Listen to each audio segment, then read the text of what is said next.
สวัสดีพี่น้องวันนี้เป็นภาพบรรยากาศตอนแรกเด้อพี่น้องข้าพเจ้าสิมาสาธิตบอดเฮ็ดเบียกของข้าพเจ้าแต่ละมือข้าพเจ้าจะทำงานอยู่นี่แล้วเฮ็ดเบียกอยู่นี่เนาะพี่น้องเนาะอันนี้คือบอดเฮ็ดเบียกของข้าพเจ้าให้พี่น้องคอยเบิ่งไปนำกันเด้ออันนี้ข้าพเจ้าสิสาธิตวิธีการเฮ็ดเบียกเกี่ยวกับมะกล้วยเนาะพี่น้องเนาะขั้นตอนทำอิฐนี่สิเสร็จมะกล้วยก็เด้อพี่น้องอันนั้นสีเดิมด้วยนะน้องพี่น้องเนาะขั้นตอนทำอิฐนี่มันเสร็จก่อนเสร็จหลังแล้วก็เสร็จหนามันคอยว่างเด้อพี่น้องเด้อคอยเบิ่งเลยก่อนเด้อพี่น้องเสร็จหนาเสร็จหลังหรือว่าเสร็จหลังเสร็จหนาเนาะพี่น้องเนาะเอาเสร็จไปไว้กันเลยพี่น้องเพื่อให้มันเร็วไว้พี่น้องเนาะ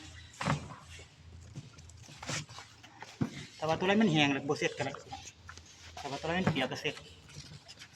คือว่าตัวนี้มันแห้งนะเฮาก็บ่จำเป็นเสร็จก็ได้เสร็จกำลังน้อยหนึ่งเนาะพี่น้องเนาะเด้อ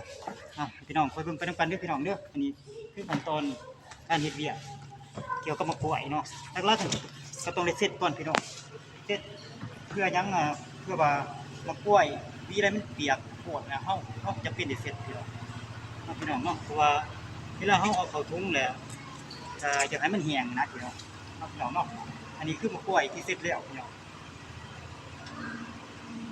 หลังจากนั้นก็มาเอาเข้าถุงเสร็จแล้วก็มาเอาเข้าถุงอยู่ในลักษณะนี้เด้อพี่น้องเด้อนี่หลังจากเอาเข้าถุงมาพี่น้องเนาะเอาเข้าถุงแล้วเขาก็มายิงที่เอาถ่ายให้เพิ่นให้พี่น้องเบิ่งไกลๆเนี่ยมายิงมาที่นั่นนี่พี่น้องเด้อมันที่ยิงเนาะแล้วมันยิ่งมันที่แล้วพี่น้องนี่มันยิ่งมันที่สี่เนาะพี่น้องเนาะถ่ายเพื่อนเห็นมันที่ไก่นี่แล้วก็ถ่ายมาก่อนเด้อเห็นป่ะนี่เด้อพี่น้องเด้อแล้วก็มันยิ่งมันที่สี่เนาะพี่น้องเนาะหลังจากยิ่งมันที่แล้วจังสี่เนาะพี่น้องเนาะแล้วก็เขาก็มาตัดให้มันงามด้วยพี่น้องเด้อตัดทุงพี่น้อง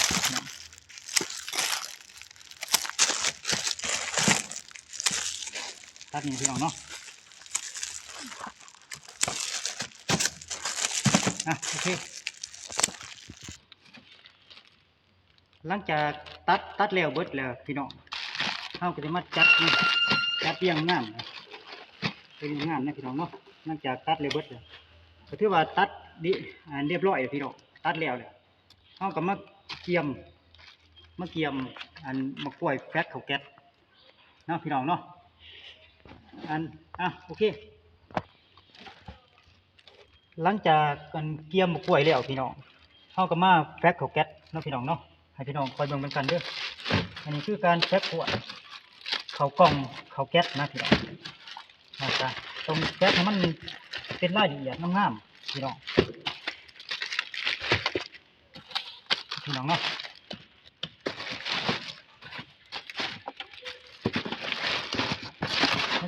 เราต้องดึงทุงถึงไปหน่อยเลยพี่น้องเด้อแต่มันตั้งใจนะเขาก็ห้องเกียร์พี่น้องห้องเกียร์นี่เพื่อหยังเพื่อยามากวนซับยามติงกันพี่น้องเพราะว่าถ้ามากวนมันติงกันมันกับค่าเกียร์ห้องพี่น้องเพื่อให้มากวนมันเสียดสีกันนะพี่น้องเนาะคอยดมกันพี่น้องเด้อ2 4 6มะกล้วยแต่ละแก๊สนี่ก็สิแพ็คต่างกันพี่น้องคือมะกล้วย22กับแพ็คจะไปจัง1อีกกล้วย24กับแพ็คจัง1กล้วย30กับแพ็ค1กล้วย26กับแพ็ค1อันนี้คือของข้าพเจ้าแพ็คกล้วย26แล้วพี่น้อง998พี่น้องเนาะอันนี้ข้าพเจ้าแพ็คกล้วย26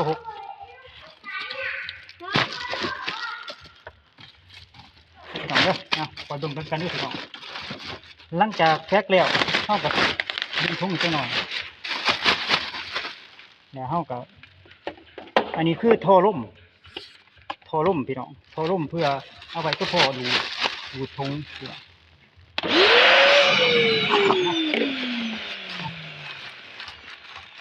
เอาดูทงแล้วเขาก็เอายาง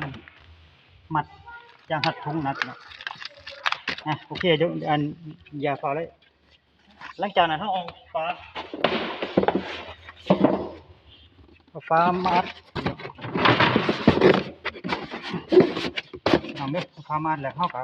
จำกาจำถ้าว่ากล้วยอิหยังเขาก็จำกานะอันนี้คือกล้วยทุกข้าพเจ้าก็จำกาทุกอันถ้าให้พี่น้องเห็นกาทุกเนี่ยนี่อันนี้คือกาทุกถ้ากล้วยทุกเขาก็จำกาทุกพี่น้องหลังจากจำได้เขาก็ติดสติ๊กเกอร์พี่น้องก็ใช่สติ๊กเกอร์เห็นเดียวข้าพเจ้าเอาสติ๊กเกอร์แล้วพี่น้อง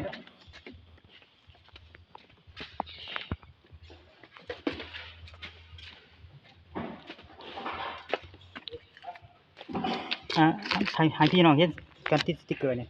อันนี้คือการติดสติ๊กเกอร์คือว่าเป็นโลโก้เพิ่นก็ว่าไรนะพี่น้องอันนี้ถือว่าโอเคเลยพี่น้องการเรียบร้อยเนาะพี่น้องเนาะ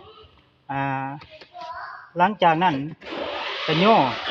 เป็นย่อไปบ้างอันนี้คือบุคคลที่เพิ่นได้สำเร็จเรียบเพิ่นก็ที่มาว่างเพื่อจำการบัญชีที่ว่าอยู่พี่น้องเนาะถ่ายชุดแล้วก็ขอบใจเด้อพี่น้องอันนี้เป็นการใช้ทิศการเฮ็ดเบียกของข้าพเจ้าการแช่หมกป่วยจบลงเพียงเท่านี้เนาะพี่น้องเนาะก็ขอบใจหลายๆพี่น้องก็ฮัดจะยับไปจักหน่อยพี่น้องเนาะก็ขอบใจหลายที่ติดตามขอบใจ